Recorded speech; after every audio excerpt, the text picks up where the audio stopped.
जय हिंद दोस्तों। आज हम लोग हिस्ट्री के कुछ टॉपिक पे पढ़ते हैं। हिस्ट्री को हमने 3 कालखंडों पे विभाजित किया है: प्रागैतिहासिक काल, अर्धैतिहासिक काल और ऐतिहासिक काल। प्रागैतिहासिक काल में जैसे कि हम आपको पहले ही टॉपिक में बता चुके हैं कि हमने प्रागैतिहासिक काल को 4 खंडों में विभाजित किया: पुरापाषाण काल, मध्यपाषाण काल, नवपाषाण काल और ताम्रपाषाण काल। आज हम लोग अर्धैतिहासिक काल में पढ़ते हैं। वैसे तो जिस पे हमें कुछ साक्ष्य मिले हैं लेकिन हम उनको पढ़ नहीं सकते, वह अर्धैतिहासिक काल कहलाता है। अर्धैतिहासिक काल जो शहरी सभ्यता थी, उसके जो प्रमुख शहर मिले हैं हमें, हम उनकी आज चर्चा करेंगे। जैसे सिंधु घाटी की सभ्यता के नाम से हम इसको जानते हैं। किसकी? सिंधु घाटी की सभ्यता के नाम से हम इसको जानते हैं। सिंधु सभ्यता की कुछ विशेषताएं रही हैं। जैसे हम यूपी के रहने वाले हैं, तो यूपी कहाँ है? भारत। अगर हम कहीं विदेश जाते हैं तो हम यूपी के नाम से नहीं जाने जाएंगे, हम अपने इंडिया के नाम से जाने जाएंगे। ऐसे ही बहुत सारे शहर हुए हैं, जैसे कालीबंगा, धौलावीरा, रंगपुर, लोथर, XYZ। बहुत सारे इसमें हमें शहर मिल रहे हैं, लेकिन जो प्रमुख शहर रहा, सबसे बड़ा शहर रहा है, वह सिंधु घाटी सभ्यता रहा है। इसलिए हम इस पूरी सभ्यता को सिंधु घाटी की सभ्यता के नाम से जाना जाता है। किसके? सिंधु घाटी की सभ्यता के नाम से जानते हैं। सिंधु घाटी सभ्यता का वर्गीकरण किया गया, तो यह कहाँ से कहाँ तक विभाजित किया गया? यह हमें कश्मीर से, जो हमारी कश्मीर है, कश्मीर उत्तर साइड, ठीक है, उत्तर में मांडा नदी, सॉरी मांडा जगह, एक जगह मांडा, और नीचे दयामाबाद, ठीक है। पूर्व पश्चिम में सुतगुंडा तथा आलमगिरी, ठीक है। यह हमारे ऊपर कश्मीर में है, यह महाराष्ट्र में देखने को मिलता है, यह पाकिस्तान में देखने को मिलता है, और जो आलमगिरी जो यूपी में देखने को मिलता है।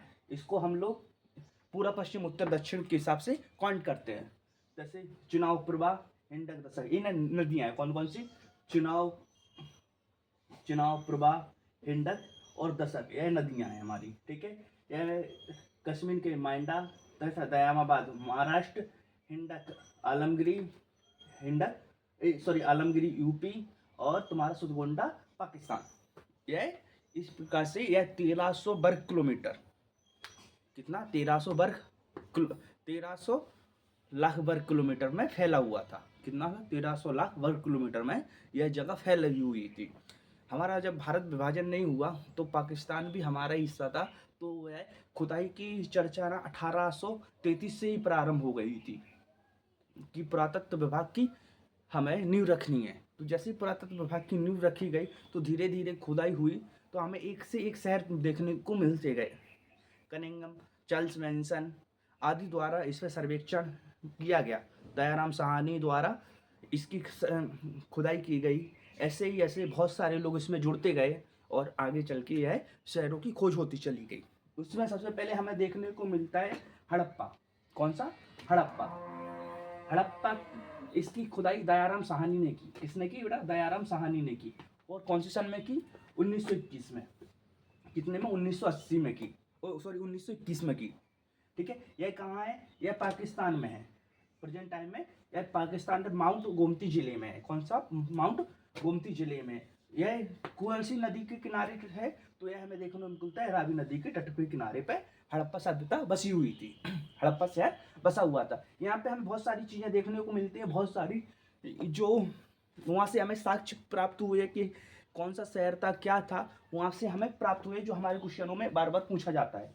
तो कुम्हार का चाक, जो हमारे कुम्हार भाई लोग हैं जो घुमाते हैं मटका वगैरह बनाने के लिए, उन्होंने, आपने देखा वो घूमता रहता है, वो लोग अपनी डंडे से ऐसे घुमाते और उस पर गोलाकार आकार देते। दिया बनाना हो गया, गिलास बनाना हो गया, ये सब बनाते हैं। उसको कुम्हार का चाक बोलते हैं।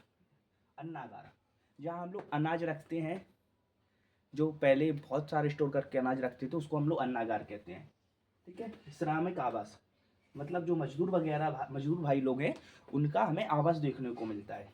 लकड़ी की ओखली, जो लकड़ी की ओखली प्राप्त हुए, वह हमें हड़प्पा से देखने को मिलती है, ठीक है। लकड़ी का ही ताबूज मिला है। इसका लकड़ी का ही ताबूज मिला है देखने को। ठीक है। RH-37 कब्रिस्तान, RH-37 कि वहाँ पे लोगों को दफनाया गया, ऐसा हमें साक्ष्य मिलते हैं कि वहाँ पर लोगों को दफनाया गया। तो एक आध लोग दफनाए गए तो हमें उसको हम कब्रिस्तान थोड़ी ना कहते, बहुत सारे लोग दफनाए गए होंगे तभी तो हम उसको कब्रिस्तान नाम देंगे।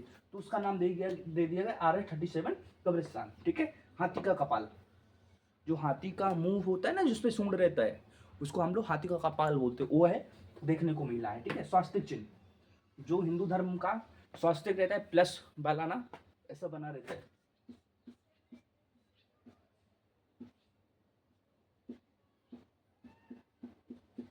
यह निशान स्वास्तिक चिन्ह हमें देखने को मिला है, ठीक है। अब आ जाओ मोहनजोदड़ो। मोहनजोदड़ो की खुदाई राखलदास बनर्जी ने की। किसने? राखलदास बनर्जी ने की, ठीक है। यह खुदाई 1921 में भी की गई। दोनों खुदाई, मोहनजोदड़ो चंद्रजोदड़ो की खुदाई 1921 में की गई। यह सिंधु नदी के तट पे है। कहाँ पे? सिंधु नदी के तट पे है, लेकिन यह कहाँ पे? पाकिस्तान के लड़काना जिले में। यह माउंट माउंट माउंट माउंट गोमरी में या लड़काना जिले में, ठीक है। यहाँ पर क्या क्या मिला हमें? पुरोहित आवास, जो पंडित जी हैं उनका घर मिला है, ठीक है। कुआं मिला है, घर में ही कुआं मिला है, ठीक है। स्नानागार, स्नानागार मतलब स्नानागार, आज के टाइम पे देख ले हमारे यहाँ स्विमिंग पूल वगैरह, इतना बड़ा स्नानागार हमें देखने को मिला है, ठीक है।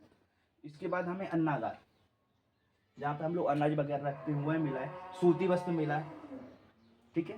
सबसे बड़ी, सबसे चौड़ी सड़कें, चौड़ी सड़कें मतलब व्यवस्थित कि कोई आमने सामने से अगर कोई बैलगाड़ी वगैरह आ रही है तो आमने सामने से क्रॉस होते हुए चली जाए, ठीक है। सभागार, जहाँ पर कोई मीटिंग वगैरह होती है उसको हम लोग सभागार कहते हैं, तो वह भी मिला है। पशुपति शिव, जो पशुपति शिव भगवान भोलेनाथ को ही पशुपति कहते हैं, तो पशुपति शिव मिले हैं। कांसी की नृत्यका मिली है, मतलब एक कांसी की मूर्ति मिली है। नृत्य का मतलब जो डांस वगैरह करती है उसको हम लोग नृत्यका कहते हैं, क्या नृत्यका कहते हैं, वह भी मिली है, ठीक है। और